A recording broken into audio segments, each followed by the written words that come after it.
नमस्कार, आप देख रहे हैं कोच। मैं हूं आपके साथ दिव्या सिंह। पश्चिम बंगाल में विधानसभा चुनाव संपन्न हो गए, रिजल्ट भी आ गए। बीजेपी की जीत मिली तो टीएमसी को हार का सामना करना पड़ा। लेकिन पश्चिम बंगाल के अलग अलग जिलों से जो तस्वीर सामने आ रही है वो हैरान करने वाली है। मामला अब सलट जाना चाहिए था, लेकिन बहुत ज्यादा हलचल देखने को मिल रही है। टीएमसी और बीजेपी के कार्यकर्ता आपस में भिड़ते नजर आ रहे हैं। कहीं टीएमसी वाले बीजेपी को दौड़ाकर पीट रहे हैं, तो कहीं बीजेपी वाले टीएमसी को धमका रहे हैं, उनको पीट रहे हैं। क्या कुछ चल रहा है, इसी पर आज चर्चा करेंगे कि ऐसा क्यों हो रहा है। हमारे साथ senior journalist Prabhakar Mishra sir मौजूद हैं। सर, क्यों हो रहा है? अब तो सब कुछ क्लियर हो गया ना, शांति अब होनी चाहिए। दिव्या, जो पश्चिम बंगाल में हो रहा है हम्म। पोस्ट पोल वायलेंस, हम्म। ये आपने जैसा कहा कि ऐसा होना नहीं नहीं चाहिए। चाहिए, हाँ। तो निश्चित तौर पर भारत जैसे लोकतांत्रिक देश में और अच्छे मैच्योर्ड लोकतंत्र में ऐसे तस्वीर डिस्टर्ब करता है। लेकिन आपने ये भी देखा कि बाकी राज्यों में इस तरह की स्थिति नहीं होती है, नहीं होती। पश्चिम बंगाल में ज़्यादा दिखती है। हम्म। और पश्चिम बंगाल में इस तरह की चुनाव बाद की हिंसा की एक परंपरा रही है। और उसकी वजह है एक वहाँ की पृष्ठभूमि समझिए। अगर इसी दौरान की बात कर लेंगे, इस अभी जो देख रहे हैं आप, आपने देखा होगा कि यहाँ पर अतिरिक्त पैरामिलिट्री फोर्सेस लगाए गए थे पहले से। और वो लगाए गए थे तो उसमें पोस्ट पोल हिंसा की पहले से प्रेडिक्शन थे, हम्म। आशंका थी कि ऐसा हो सकता है, हम्म। इसलिए अतिरिक्त फोर्स लगाए गए हम्म। थे। और वो इसलिए लगाए गए थे कि पिछले चुनाव में भी जगह जगह से इस तरह की हिंसा की घटनाएं हुई थी। और उस समय भी जैसे इस बार टीएमसी और बीजेपी आमने सामने, सामने है, हाँ। उस समय भी टीएमसी और बीजेपी आमने सामने। और फर्क इतना था कि उस टाइम में टीएमसी जीती। हाँ, हाँ। उसके पहले लेफ्ट के रिजीम के दौरान भी ऐसा ही होता रहा। तो पश्चिम बंगाल में बेसिकली क्या है कि लेफ्ट कैडर पॉलिटिक्स करने वाला था, कैडर वाली पार्टी थी। हम्म। तो कैडर के लोग, जो कैडर वाली पार्टियां होती है ना, वो थोड़ा एग्रेसिव होते हैं और थोड़ा इमोशनली अपने उससे बहुत जुड़े होते हैं। तो पहली बात तो एक ये। हम्म। दूसरी बात, इसको एक और एंगल देख सकते हैं, कांटे की टक्कर जिसको जब बोलते हैं ना। तो कांटे की टक्कर में जब हर कोई जीतना चाहता है, मतलब दो पार्टियों में यहाँ कांटे की टक्कर, तो जब कांटे की टक्कर हो और दोनों को लगता है कि हम जीत सकते हैं या हम जीत रहे हैं या मैं जीत रहा था, तो ये फ्रस्ट्रेशन भी निकलता है हारने वाली पार्टी में। दूसरा ये कि इस समय की स्थिति को, पिछली बार की स्थिति और इस समय स्थिति में बस आपने जैसा कहा कि अंतर यह है कि पिछली बार उस कांटे की टक्कर में टीएमसी की टीएमसी जीत जीत हुई गई थी, थी, हाँ। इस बार के कांटे की टक्कर में बीजेपी बीजेपी की। जीत गई है। लेकिन इस बार की स्थिति देखिए, अब ममता बनर्जी ने कहा कि मैं हारी नहीं हूं, मुझे हराया गया है।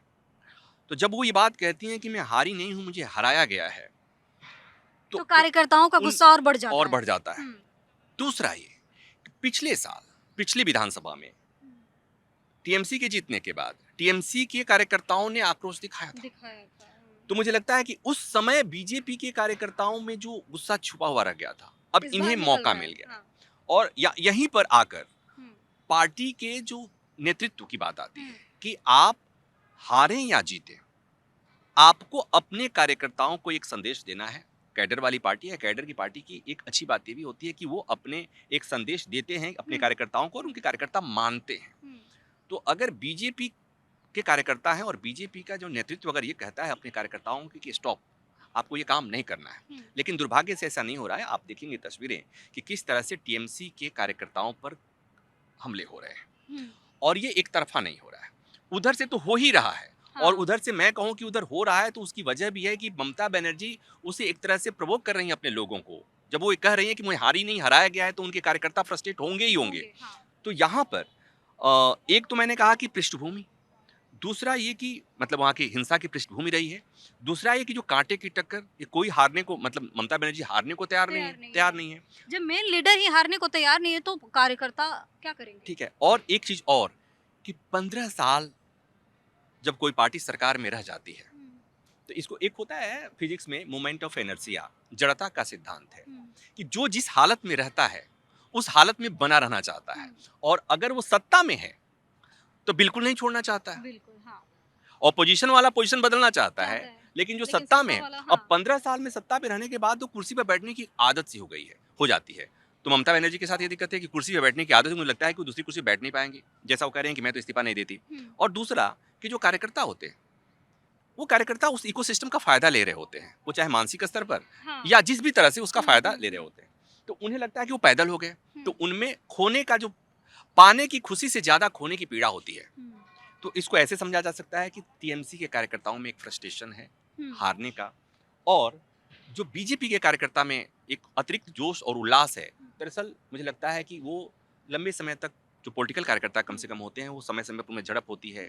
टीएमसी के कार्यकर्ता बहुत एग्रेसिव रहे हैं, ये सबने देखा है, समय समय पर तस्वीरें आई हैं और ये कन्फ्रंटेशन हमेशा से होता रहा है। तो उन्हें लगता है कि यही मौका मिला है, अब हम हमारे हाथ में सब कुछ है। बिल्कुल और सर, तस्वीरें बुलडोज़र की भी आई हैं पश्चिम बंगाल से। यहाँ कहा जा रहा है कि बीजेपी कार्यकर्ता जो हैं, वो बुलडोज़र लेकर टीएमसी के एक यूनियन ऑफिस पहुंच गए और चंद मिनटों में ही उसे ज़मींदोज़ कर दिया। बुलडोजर की बात जो आप कह रहे हैं ना, हुँ। मुझे इस बात की आशंका तो थी। ये जो यहाँ के सिंघम की बात हो रही थी, उत्तर प्रदेश के सिंघम की अजय पाल शर्मा जो आईपीएस जो गए थे, ऑब्जर्वर बन के गए थे और वहाँ जाके उन्होंने जो बातें कही थी, उसके बाद पश्चिम बंगाल हमारे केंद्रीय गृह मंत्री अमित शाह ने कहा था लटका देंगे और ऐसा कुछ करके। उसी समय लगने लग रहा था कि अगर सरकार बदल रही है तो कुछ मॉडल वही इस्तेमाल किया जाएगा, अपनाया जाएगा। तो अजय पाल शर्मा की प्रतिनियुक्ति पर गए हो, उनका डिप्यूटेशन उन्हें भेज दिया गया है। तो ये बता रहा है कि पश्चिम बंगाल में कुछ समय तक ये चीजें रहेंगी। टीएमसी के कार्यकर्ताओं को शांत कराने की कोशिश होगी और उसके लिए सारे तरीके अपनाए जाएंगे। मुझे लगता है कि यूपी मॉडल जो है, यूपी अच्छा मॉडल सर, कोलकाता के न्यू टाउन में एक बीजेपी कार्यकर्ता की मौत भी हो गई है। कहा जा रहा है कि मतलब इतनी उसकी पिटाई कर दी गई है कि उन्होंने मौके पे ही दम तोड़ दिया। इसको लेकर भी गुस्सा है।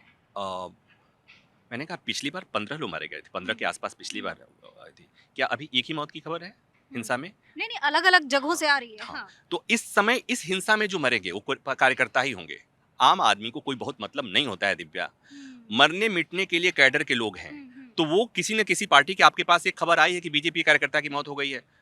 थोड़ी देर के बाद पता चलेगी टीएमसी, इसलिए कि जब क्लैश होगी आमने सामने इस तरह से, आप आगजनी की घटनाएं आप देख रहे हैं कि घरों में आग लगाए जा रहे हैं, किस तरह से किया जा रहा है, तो ये तो चीजें होंगी, होनी है। लेकिन बात वही है कि मैंने पहले भी कहा कि इसकी जिम्मेवारी बनती है पार्टी के नेताओं की, जो एक संदेश दें। जैसे ममता दीदी की भी एक जिम्मेवारी बनती है कि अपने लोगों को कहें कि शांत रहे, लेकिन वो दुर्भाग्य से वो नहीं कह रही हैं। अपने लोगों को जब ये मैसेज दे रही हैं कि हम हारे नहीं हैं, हमें हराया गया है, तो जाहिर सी बात है उनके लोगों में गुस्सा है। और इसके बाद जब उनके तरफ के लोग एग्रेसिव होंगे तो जो लोग सत्ता में अभी अभी आए हैं, जो जीत के आए हैं, वो उनको कहेंगे कि हारे तब भी पीटे और हाँ, जीते ये तो, तब भी पीट तो रहे हो। ये हाँ। यहाँ पर फिर मुझे लगता है कि केवल एक पार्टी के कहने से बात नहीं बनेगी, दोनों पार्टियों को अपनी जिम्मेवारी निभानी होगी। अच्छा सर, हाँ, पुलिस कमिश्नर हैं कोलकाता के, अजय कुमार नंद।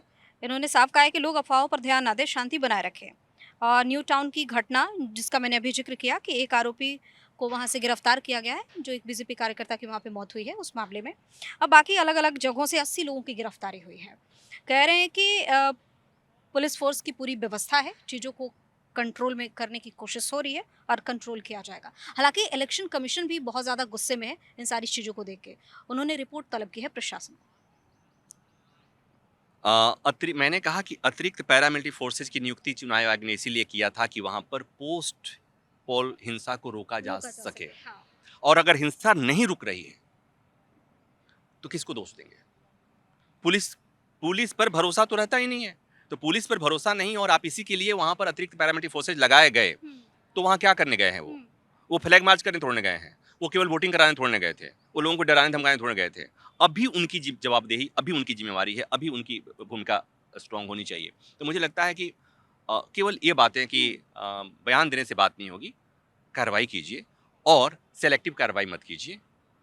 दोनों तरफ के लोग आक्रोशित हैं, दोनों तरह के लोग गड़बड़ी फैला रहे हैं।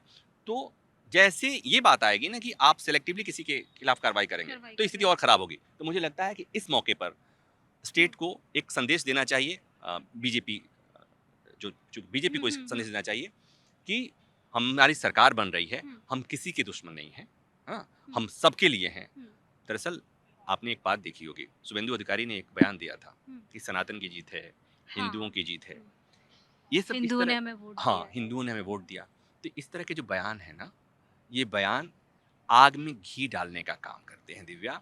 और मुझे लगता है कि इसलिए इस समय जो दोनों बयान तरफ से देना सर अगर देखिए किसी एक की बात नहीं करेंगे हम यहाँ। हम्म, ममता बनर्जी का आपने जिक्र हम्म, किया, हम्म, कह रही है कुर्सी नहीं हम्म, छोड़ेंगे, हम्म, हार ही नहीं हूँ, हराया गया है। हम्म, शुभेंदु अधिकारी अगर इस तरीके की बातें कर रहे हैं हम्म।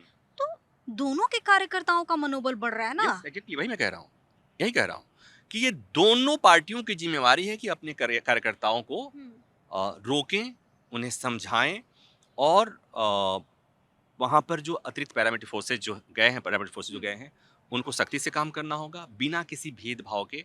और एक संदेश देने की जरूरत है अब कि भाई चुनाव के पहले जो हम कर रहे थे, जो हम लड़ भिड़ रहे थे, अब बंद करो। बंद करो, हाँ। और अब अब चीजें ये जो सारी सरकार आई है वो सबका साथ सबका सबके सबका विकास वाली विकास, सरकार है। बिल्कुल। आप बाइफरकेट मत कीजिए, आप ये मत कहिए कि नहीं जिन्होंने हमें वोट नहीं दिया उसको तो हम हम्म, वो करेंगे।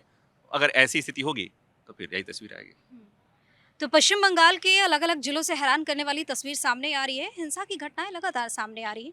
कहीं बीजेपी वाले मर रहे हैं तो कहीं टीएमसी के कार्यकर्ता मर रहे हैं और एक के बाद एक कहीं बुलडोजर की तस्वीरें सामने आ रही है तो कहीं लाठी डंडों की तस्वीरें भी सामने आ रही है। हालांकि कोलकाता के जो पुलिस कमिश्नर है उनका बयान साफ तौर पे सामने आया है। उन्होंने कहा है कि सब कुछ कंट्रोल करने की कोशिश हो रही है, लगातार गिरफ्तारी भी हो रही है, मामले में जांच भी हो रही है।